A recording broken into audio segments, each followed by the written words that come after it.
settlement between banks.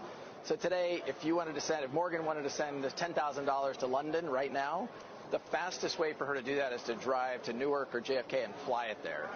Our view is, in a world of the internet, you can stream video from the space station, you should be able to do real-time settlement between banks, and we sell technology to banks to do that. And the banks are getting on board with this? Because I know there's a lot of paper pushing and also a lot of money attached to those settlements. For sure. So we have over 100 banks working with Ripple today around the world.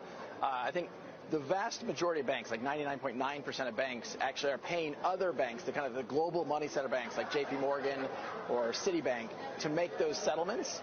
So a lot of the banks are very excited about democratizing how these global payments flow. There's a belief that, you could transform the global payment system over time, although then the alternative argument is you need a centralized. You can't have it decentralized, that it actually benefits from efficiencies. I would assume you come down in the latter. Yeah, for sure. I think anytime you can do something without that central counterparty, you're going to reduce friction, which is measured by time, cost, speed. So by removing that central counterparty and going direct from point to point, you can skip going from the Bank of David to the Bank of Morgan to the Bank of Mike. You just go directly to the Bank of Mike. So if the immediate opportunity is efficiencies in this area of the actual kind of nuts and bolts sort of plumbing of the financial system, how does that relate to the value of the Ripple tokens or of the Bitcoin or cryptocurrencies? They're taking on a separate life, it seems, from the future of adoption of this technology. It's a great point, and I think one of the things we all have to remember is that the value of a token over the long term is really going to be derived by its utility. What problem is it solving? How big is that problem? How many customers do you have?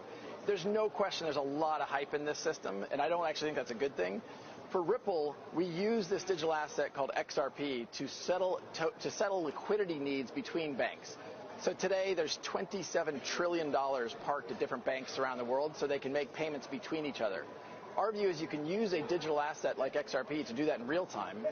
Because XRP has been so efficient, it settles a transaction about 3 seconds compared to Bitcoin. So it just passes through that currency for that period of time. That's correct. Hey there, thanks for checking out CNBC on YouTube. Be sure to subscribe to stay up to date on all of the day's biggest stories. You can also click on any of the videos around me to watch the latest from CNBC. Thanks for watching.